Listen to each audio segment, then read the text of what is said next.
Welcome back. Well, we're continuing our coverage on the rundown of Indian Prime Minister Modi's historic visit to Israel, the first by an Indian head of government. Now, in just minutes from now, we expect that Prime Minister Modi, who's now at the residence of Israeli Prime Minister Benjamin Netanyahu in Jerusalem, will come out and make a joint statement together with Netanyahu, and we will bring you that live as it happens.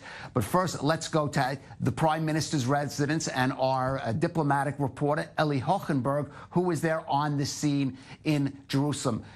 Eli, it looks like it's a love affair between Prime Minister Modi and Prime Minister Netanyahu. It's been only just a few hours. How is that visit going?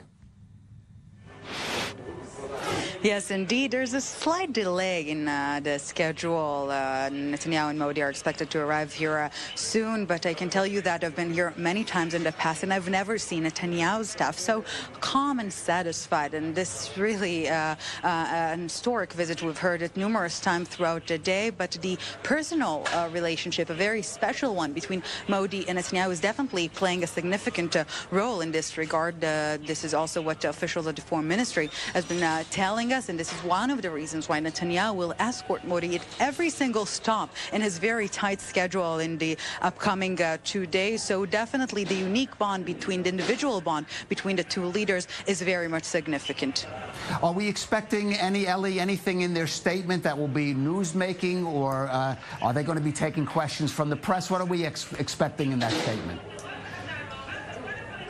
Well, we're expecting two brief statements. The actual concrete working meeting between the two will take place tomorrow at the King David Hotel here in Jerusalem. And tonight, it is more casual, perhaps laid back. They had a very busy, hectic day together, so they'll have their press conference here, and then we'll move indoors to the official dinner between Modi, Netanyahu, and a small amount of dignitaries. And again, as said, tomorrow is the big day, but officials have been telling us not to focus on the big headlines that we're used to in some other visits. It's not about foreign policy. It's not about international forums. It's definitely not about the Israeli-Palestinian conflict, but rather about the bilateral relationship between India and Israel. And this is why the focus during this visit will be on enhancing those ties, whether we're talking about the civil cooperation, technological advancement, etc. So don't hold your breath.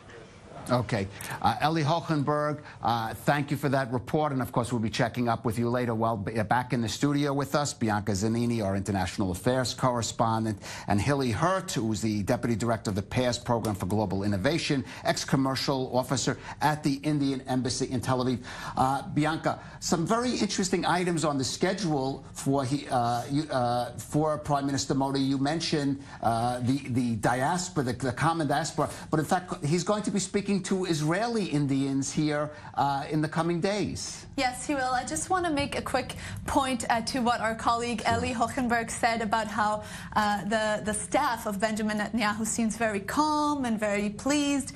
And I have to say also, when you read articles, when you watch TV, how it's being covered here, you can see the journalists, the analysts, the experts. There is really a tone of positivity that this is going to go somewhere, and that this is a big step. Now, to answer your question, there is quite a big Jewish Indian community here, about 85,000 Jews of Indian origin here in Israel. And although it's not as large as perhaps in the US and in the UK, they still maintain sort of a strong cultural connection to India. And tomorrow he will hold, Prime Minister Modi, a rally for Indian Jewish community here. 4,000 to 5,000 people are expected. There are buses being arranged to bring all these people from all around Israel. And this is sort of a Modi thing. This is something that he does. And the Indians who live abroad, or the people of Indian origin who live abroad, he really feels that it's important to connect with them. So he does hold these rallies wherever he goes. The biggest, the most famous one was back in 2014 in New York, where he attracted almost 20,000 people to Madison Square Garden. He did it in Australia, he did it in Britain. So this is one of his things. And the truth is that Modi's quite popular in his home country still. So especially when it's such an important historic event, people will go to see him. Hilly, you have practical experience on dealing with developing the commercial ties between Israel and India. And, you know, with all this, I don't want to puncture all this euphoria, but perhaps Israeli should calm down a bit. Or given the challenges, given the size of the Indian economy compared to Israel, should we perhaps restrain ourselves a little bit? I'm going to say no. It's so exciting.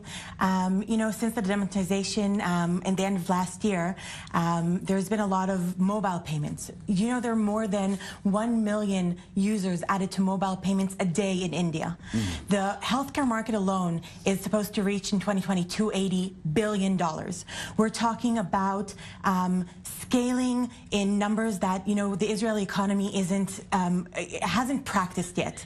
So we should get excited. We should throw ourselves in the game. We don't want to be late. We want to be a part of it. Will it be difficult? Yes. Do we need to learn how to do this? Yes. Will the Indians help us? Even more yes to that.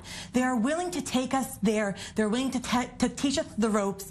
We can learn how to build the business models, go to the consumers, scale up if we learn how to work with the Indians together. Find the partners there. So yes, I'm all for staying excited. Staying excited in agriculture, in wastewater, in healthcare, in diagnostics in rural areas. There are startups and companies doing incredible things. Okay, well, Hilly, I think you're going to have your work cut out for you, perhaps helping out with that. But stay with us. We're going to, after a break, we'll bring you, we hope, that statement, that joint statement between Prime Minister Modi and Prime Minister Netanyahu that we expect pretty much in the next few minutes. See you soon.